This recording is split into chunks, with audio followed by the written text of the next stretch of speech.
Мына абайдың өзі салдырған үйдің асханасында тұрмыз. Асханада дастархан абай тұтынған, өзі тұтынған бұйымдар. Сонымен қатар абай әр бөлмеге осындай пеш, ошақ салдырып отырған асханасы. Және мына артында тұрған мына кілемше түскиіз не деп аталады? Ділдәнің артынан келген несі, яғни көне зат, бұйымы.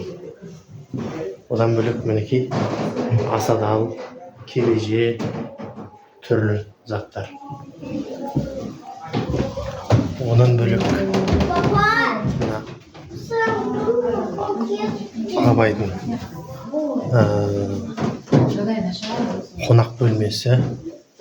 қонақ бөлмесінде мынау германский пеш, түпнұсқа ешқандай неден алынбаған. Ал мынау парсы кілемі әйгерімнің артынан келген несі, жасау ретінде кілем. Және абайдың өзі ойнаған дойбы және тоғызқұмалақ. Дойбысы қараңыздар, сүйектен ойылып жасалған, керемет. Барлығы да түп нұсқа, ешқандай жасанды я болмаса көшірме жоқ.